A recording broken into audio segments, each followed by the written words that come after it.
I'm in a blissful world of rich cream. What's convenient is going out onto the porch, cutting my lunch, and then walking straight in and cooking. Because of her, Astoria legacy continues. That is very good. It has the same taste we have in France. My food is definitely influenced by what I can grow. Other coffee shop, we don't have such a feeling, So it's a very exotic and also very special.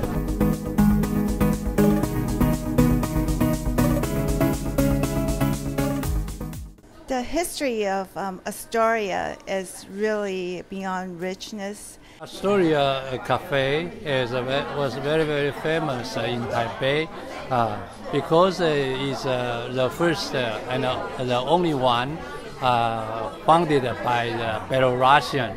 This is not just a simple cafe. Here there is culture, art. Yeah, it's my honor to be here to get in the part here. This is my mom, Katie, and she's the founder of Astoria Cafe. We have a lot of the Russian bakery and also the cake and the coffee. Because of her, Astoria legacy continues. My father met the Russian man in Taipei because the Russian fled from St. Petersburg to Shanghai and Shanghai to Taiwan. After the Second World War, the communists came to China. So Chiang Kai-shek, president, defeated to move to Taiwan. So the Jiang Jingguo's wife, he is also a Belarusian. So she took a lot of Belarusian people to come here, so to remodeling the Astoria Cafe in Shanghai. According to my father, it's more than 100 people of Russians came to Taiwan, and some of them couldn't adjust, and some of them left, and some of them stayed, and that's why they are homesick, and they wanted to have borscht, and they want to have those rye bread and wheat bread. That's why they started with my father this Astoria Cafe.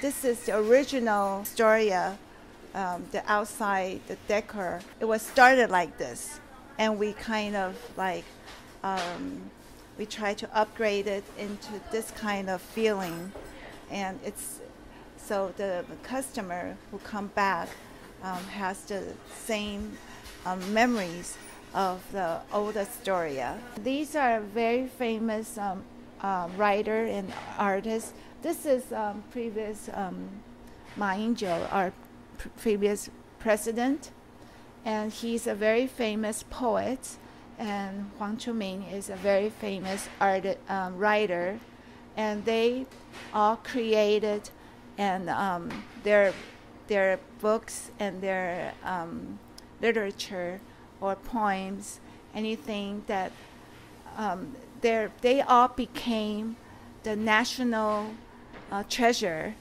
国宝级, the 国宝 now.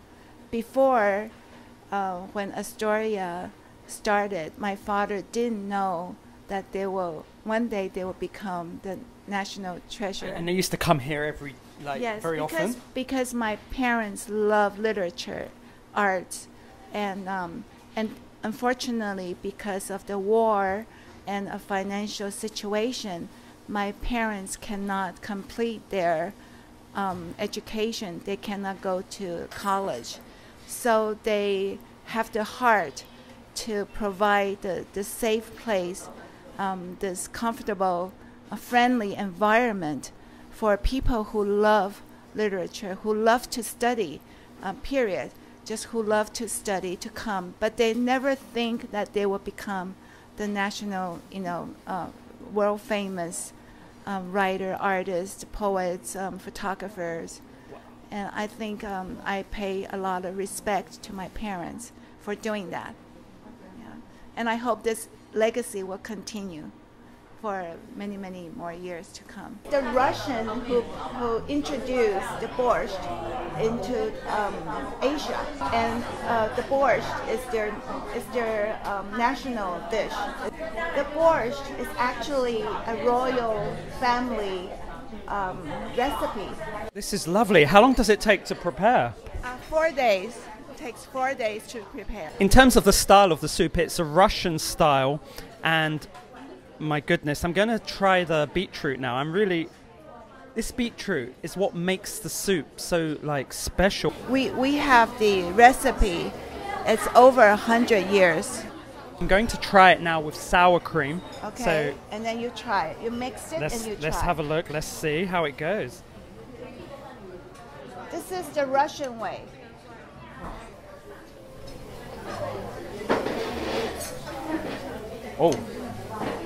Oh, it's rich. Wow. I like the richness. I mean, I love the beetroot. 4 days in the making. The homemade feeling, it's really profound. You must try this rye bread with a homemade jam. Sweet jam with savory, really? Yes. Is this how it's done? With the royal family in Russia have it like this? And then when the royal families come, they will smell this and they feel like at home. Do you ever refine your recipe? Have you ever changed it, or you've always kept it exactly the same? For the borscht, we kept it the same, and we refined other dishes, but I think this is authentic. There's no replacement. There's no replacement for authenticity. I like that. Look, let's have a taste. Okay, bon appetit. Thank you, bon appetit.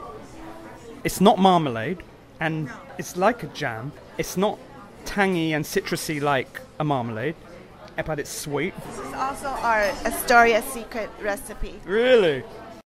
It's actually a fish jelly that is one of the favorite dish by our previous president's wife, Jiang Fangliang. And she's from Russia. She loves fish, and this is how they make fish in Russia. So potato with this fish jelly, which I've never had in my entire life and never seen in my entire life. Okay, let's have a look. The mix of the fish and the potato, the savouriness and this texture, and wow, it does melt in your mouth. This is not what I thought Russian food would be. How often do you have this yourself? Actually, I have it every day as my appetizer. My father really cares about the gender, the equality of the gender, and he introduced the chocolate cake for girls to celebrate their birthday in Taiwan. Because back in the old days, people in Taiwan usually celebrate birthday with pork knuckles or with noodles or red bean buns. But only in Astoria, my father introduced the chocolate cake to celebrate birthday for girls in Taiwan. Girls didn't have cakes before 1968. Yes, yeah. And thanks to your father, it really helped to set in motion cakes for females. For females. Who could imagine that females weren't entitled to have their own birthday cake? I mean, that's revolutionary. Yes, it is. All the books that you see here are all wrote in Astoria. The painting on the wall are from a very famous artist. His name is Li Meishu. Can you imagine 71 years ago in Taiwan there is no museum and there is no art gallery. So these artists will create their art and bring it to Astoria, and they use Astoria as a platform to exhibit their art and sell their art, and that's how they can survive. So my father actually nurtured and helped a lot of artists and writers in Taiwan. There's a lot of stories. I think not only love stories and not only the war stories, not political stories, but a lot of heartwarming stories that comes with our heartwarming coffee. We're making our Astoria Russian coffee. And as you see here, you're puzzled that there are eggshell in this Russian coffee. And that's our specialty. Using the eggshell will reduce the acidity from the coffee. Please try our Russian coffee. The distillation is great, and it doesn't have the harshness and bitterness of like the normal coffees I drink in Taiwan. It's not like it really does hit the spot. It doesn't, you know what, it doesn't have that winter feeling. I was thinking it's going to be a harsh Russian winter coffee, but it's absolutely not. The distillation is great. It's clean. It's not what I expected at all. I mean, I'm guessing the eggshells have done something. It's fresh and it's smooth. I like how it runs. It's nice. It feels great on my tongue. We are the only bakery who made the first president, Chiang Kai-shek's birthday cakes in Taiwan. So we made the president's cake for Chiang Kai-shek, the first previous president. So we are the first pioneer who makes the tears cake in Taiwan. These are Russian soft candy. Taiwan has a lot of fresh fruit, such as dragon fruit, and the colors are pretty. And because we don't like to add, my father doesn't like additive, food coloring things. So we use the Taiwanese real fruit. This is dragon fruit, and which make the marshmallow pretty. And this is a green tea. I'm going to try the Russian soft candy. I tell you what I think of it. That's what I think of it. It's gone. The nuttiness is fresh. Not sweet, but tasty. And what's this one here? And this is called mazuga. What is mazuga? Mazuga is actually a fruit cake. It's actually a fruit cake. But my father altered it with the longyan from Taiwan, because we couldn't, back in 71 years ago, we cannot import blueberries. And therefore, he chooses the Taiwanese fruit to substitute it. Which one is a fusion of Taiwanese and Russian? If I was to say which one was the closest, this one. This one is a fusion, because this is donut, but it's like a cake. So if someone comes here and they want to try something just new here, you'd go for this one? You'd recommend this for their first try? This. A fusioned Russian Taiwanese donut weighing a ton and tasting absolutely great. I'm actually going to try a Russian English fusioned scone. It's not soft and it's not too hard. I thought it could be like a stone, which it's not. It's really tasty and very sweet with the currants, with the raisins, but it really works well with the texture of the scone. I really like this fusion. I mean, with some jam as well, or maybe even clotted cream. This could really be a contender for English, for the British English tea business. England, you better watch out. Russia's onto you. Over 10 years ago, our Astoria pineapple cake has won the original flavor #1, the golden prize. There is Astoria Mingxing, the logo on top. Mingxing is Astoria. What I'm interested in is the crust and how sweet it is and how fruity it is. Most places can never mix everything together at the right tempo for me. So let's have a go.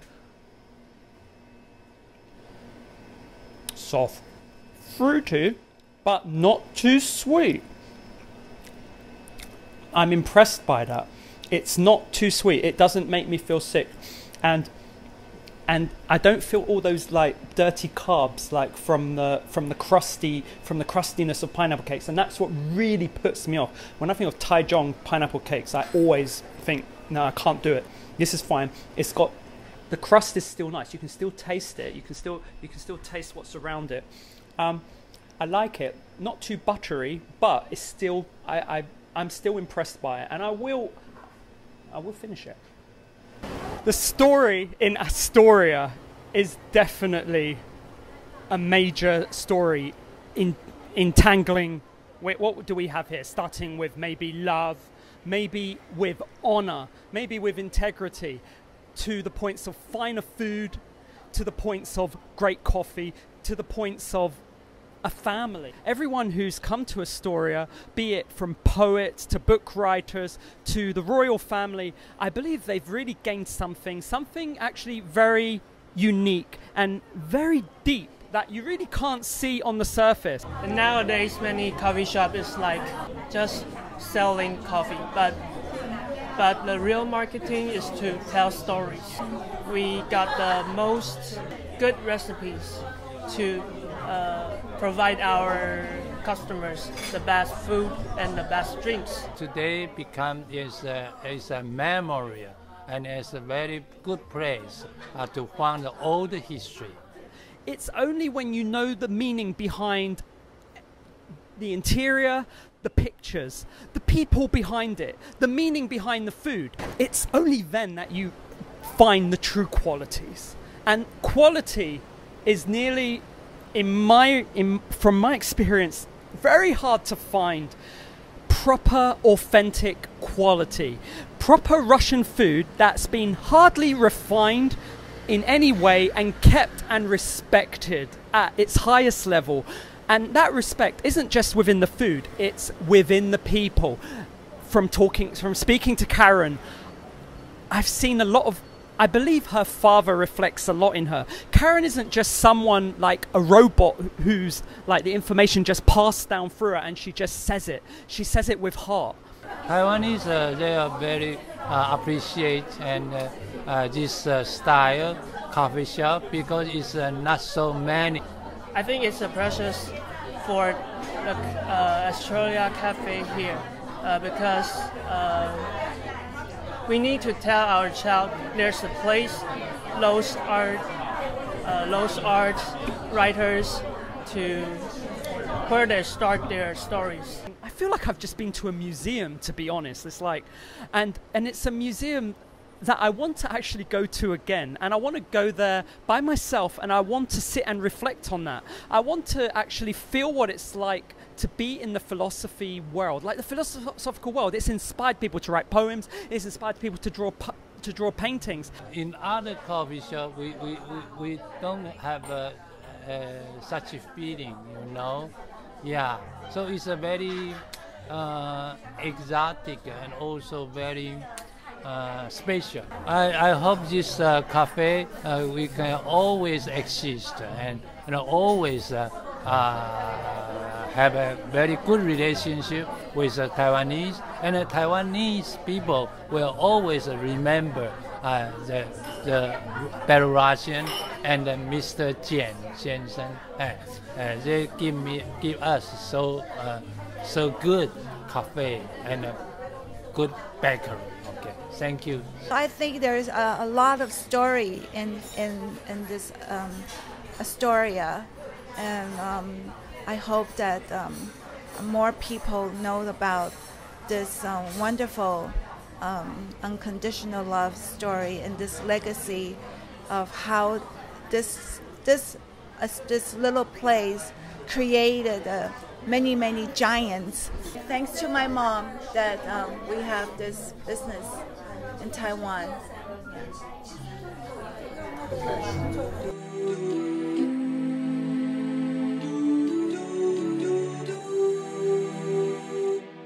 Bonjour, je suis Dominique Lévy. I am Dominique Lévy, the chairman of the French Association in Taiwan. Today organize an event that we do every year. We are January 10, and we celebrate the Galette des Rois, the Galette of Kings. This dessert, la Galette des Rois, we are eating now, celebrates the sun starting to rise in January. That's why we put a crown. We say that it's a king's galette, because we put a crown on the top of the winner's head.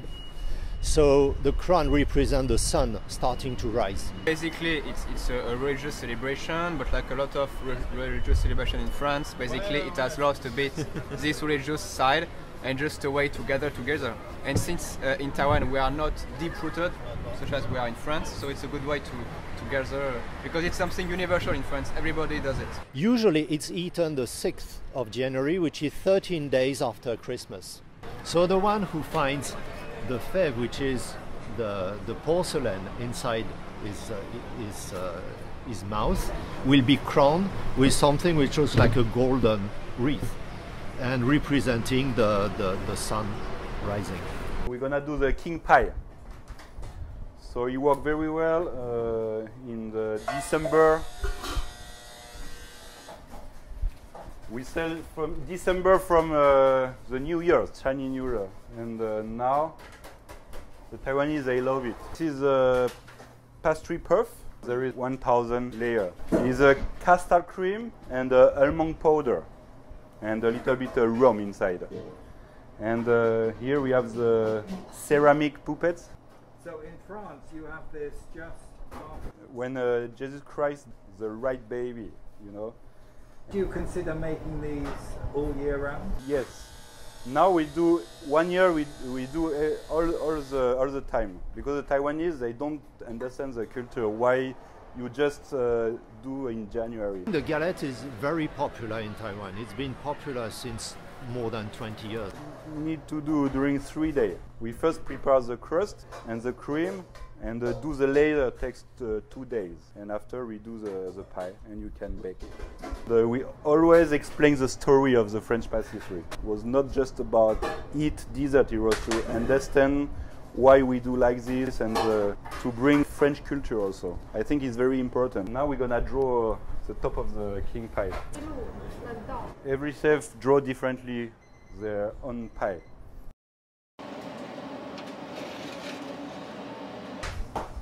We put a almond and it's down. Finish. The taste is very good. It has the same taste we have in France, and we can feel it's handmade cooking, which is a good feeling. So just now we're going to try the Galette des Rois. Here we are. Yes. You like it? Awesome. So you have to know that it's a lot of butter. It's butter, and a lot of sugar. And inside you have pâte d'amande, almond paste. Okay. And this is what we call pâte feuilletée. It's made with a lot of layers. Many layers.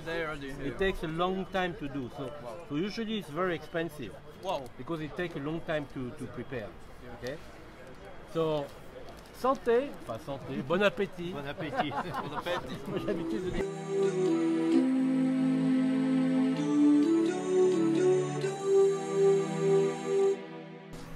I have today outside the mountain of Xindian to visit a guy who make own sauce with fresh herbs.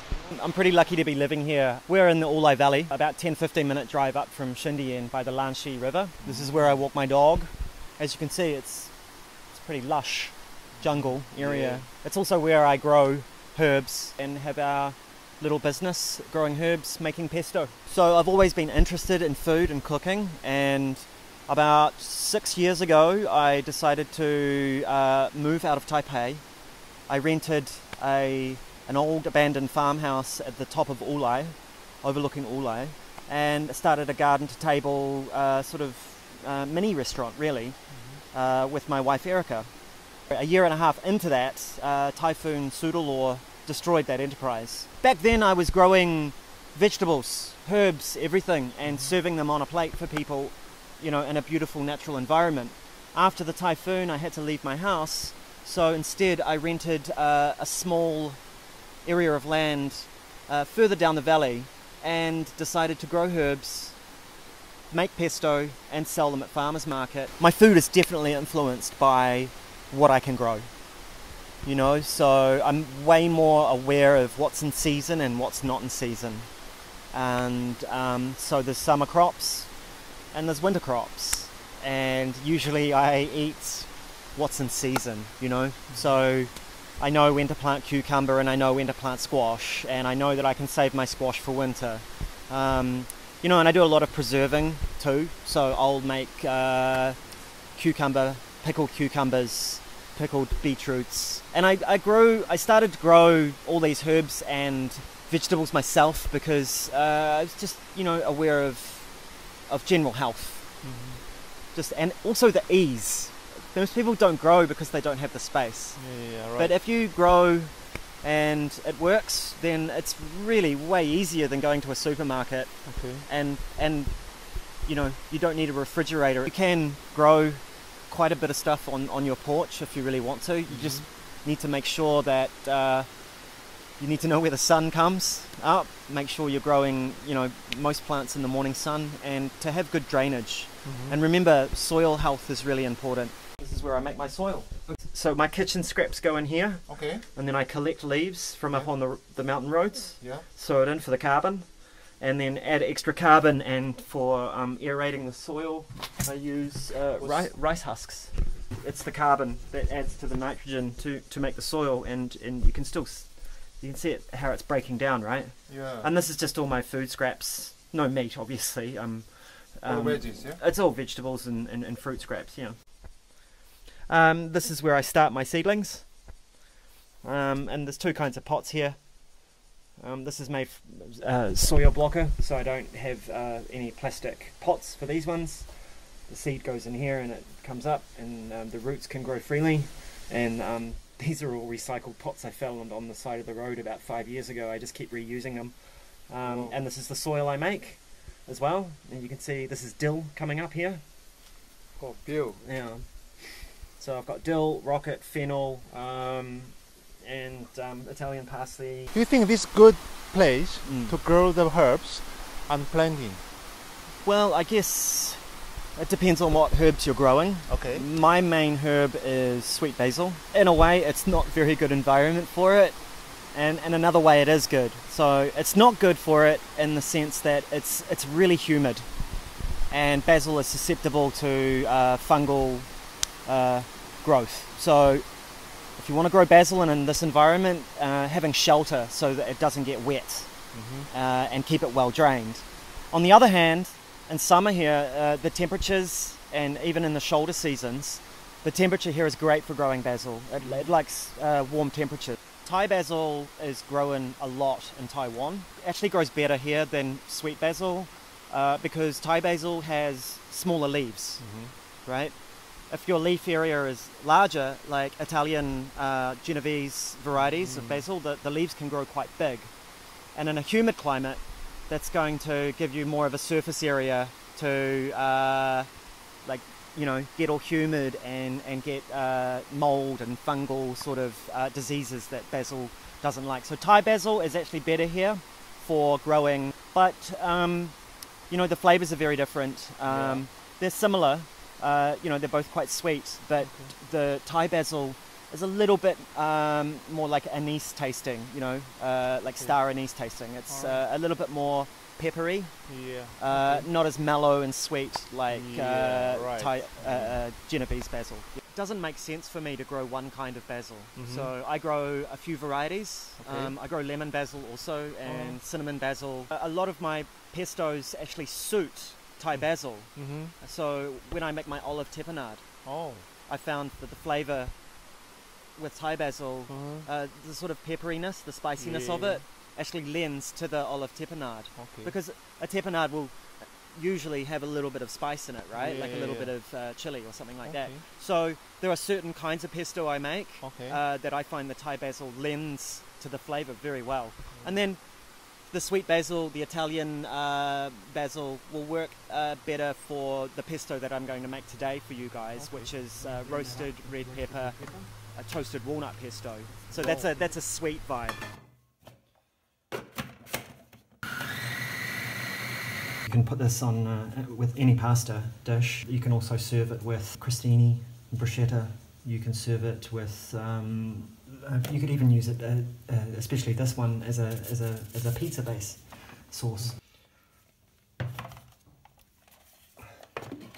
So this is a lot of basil, and if you wanted to make this at home, then you can just, you know, use half as much. So now we've got the cashew cheese. Okay.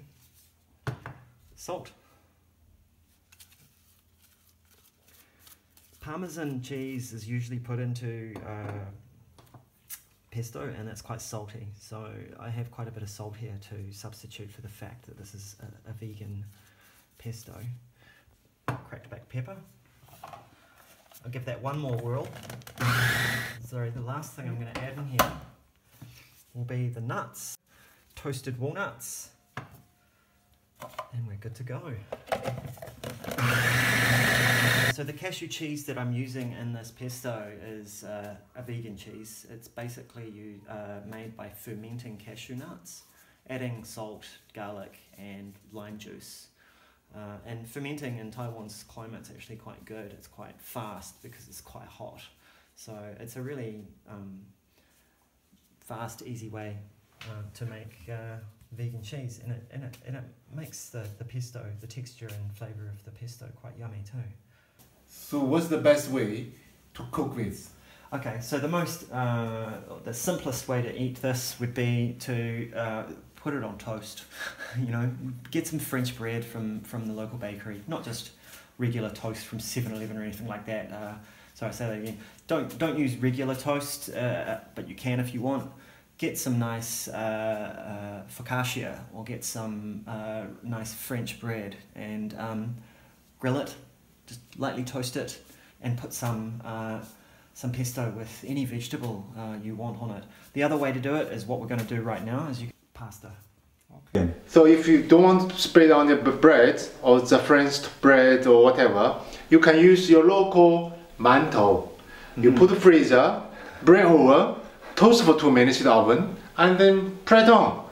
You mix Western meets Asian. Alright? Another way, Jam's going to make the pasta with pesto sauce with typical classic dish. And also, if you don't have pasta at home, you also can get the French dish, jiaqiangmian, or noodles in the market. You cook 3 minutes, drain with the water, put the pesto. Welcome to Jam's Kitchen. The other interesting combination of East and West with the pesto a lot of our customers use is actually shui jiao, using dumplings and pesto as a dipping sauce. And the other thing that I love to do is to use the pesto with tong tua bing or dan bing, things like this, you know, the onion pancake. This is rocket or arugula, and I'm cutting it for a nice topping on our pasta. Oh, I love rocket, it's so yummy. Okay, and rocket's really great to grow because if you cut the outside leaves, it'll grow back. Okay, going to add pesto. Oh, that looks so nice. And I'm going to top this off with rocket for everyone, a few toasted walnuts, and we're good to go. The sauce full of taste. You can taste a little bit cashew, walnut, with a little bit the rocket. The bitterness will sweet from the basil. Also, you can taste a little bit the garlic with that. It's such wonderful summer dish. Compared to many years ago, I think that Taiwan and Taipei in particular is a lot more international. You know, cuisine in Taipei is a lot more diverse, and Taiwanese people are very well traveled. So I think that people understand that what I'm growing here is special. A lot of people don't really know what pesto is, so often I have to explain to people how to cook with it, how to use it. Okay. A lot of people just think simply, oh, idali mian, you know, but pesto is very diverse. You can use it in salads, You can use it on bread. Yeah. You know, I can even make fried rice or, you know, like Chinese style noodles with it. Is possible self-sufficient in Taiwan? Sure, yes. To be clear, self-sufficiency doesn't have to be an enterprise where it's just you, just yourself or your house. So you have to think about it like community. Maybe you grow basil and your neighbor doesn't grow basil, but your neighbor grows carrots. You know, it's totally possible to be self-sufficient. For example, I make my own soil. My neighbors make their own soil. Mm-hmm. I don't throw out any kitchen scraps. Mm-hmm. I turn it into soil. So I don't need to buy soil. That's a way of self-sufficiency. Water harvesting, right? Wow. So water harvesting is another way to be self-sufficient. And then share what you have with other people. So, and eat seasonally, and you can be self-sufficient to a degree. What do you think about convenience store, such like 7-Eleven, Family Mart? Is works for you, or what are your idea? Oh, for certain things, I don't need to go to the bank. I can just go to the ATM, so that's good. Yeah. But you know, as far as like things like bottled drinks and stuff like that, it's kind of weird. You know, I used to think it was great, but it's just creating a whole lot of waste. To me, it's not convenient because you have all of these side issues that are systemic from that business. So it's not circular, you know. It's just consume, dispose, and keep going along that line. I'm more interested in circular economies and you know, creating less waste, reusing what you can, things like this. So in a way, for me, convenience store isn't convenient. It used to be, but now I think what's convenient is going out onto the porch, cutting my lunch, and then walking straight in and cooking it. That's way more convenient for me. So lettuce, you can actually cut the leaves when it starts to go to flower or whatever. Just cut it off, and it'll keep growing, like you know, like you'd chop parsley or something like that. So you know, this lettuce has been growing in my garden for months, and I just come and take from it when I want. We're going to put it into a wrap that I'm making with my chili sauce. Slice it up. Good snack food. Easy, fast. But you know, that's what we're going to do. And I'm making a kumara coconut cream based chili sauce, and this is the chili sauce I use with curry leaves and turmeric that I grow. And this is the special all-lay ingredient. This is lemon peppercorn grown in the valley, native to only this valley. And so I'm going to saute these ingredients, and then I'm going to blend the wet ingredients, put it in a wrap, and we've got some yummy snacks. And I'm sort of, you know, just throwing everything in here at once. Really enjoy cooking, so I just keep doing it. You know, one thing I mentioned that you don't use very much butter on your cooking. No, we don't really. We eat vegan, to tell you the truth. Okay. And I find that you know, I used to love butter. I grew up on butter because I'm from New Zealand, and I really loved my dairy. But you know, the dairy industry is a bit of a dirty industry, and I'd rather not use that stuff. And I've found amazing substitutes that I find are healthier and better for the environment. So I go with coconut milk, coconut cream, and I mean, you know, I don't need butter for cooking this. I just use olive oil instead.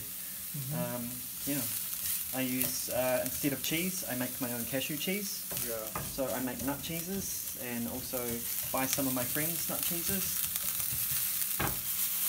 The food culture in New Zealand was heavily influenced by England when I grew up. It's a lot different now. When I went to university, we started to get more of a cafe culture, so you know, more Mediterranean food. And I was automatically inspired by Mediterranean food, to tell you the truth. I think Mediterranean food's delicious. Probably the ingredients I'd never tried before, like olives and capers and all of the herbs, just really inspired me. So yeah, I think you know, I was quite lucky that I grew up at the time I did. If I grew up in the 50s in New Zealand, I would not have access to that kind of food culture.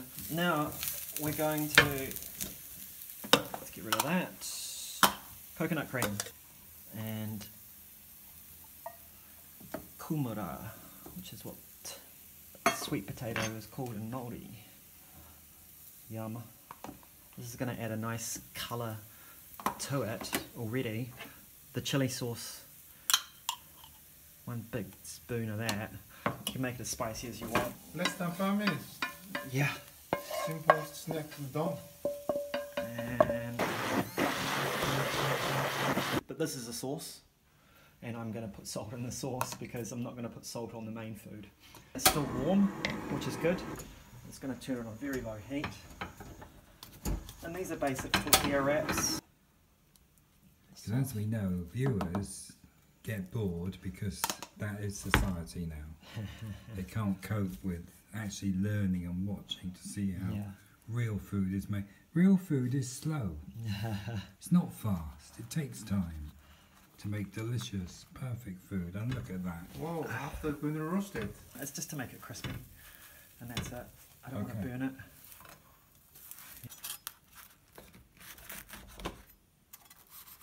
Wow. There we go.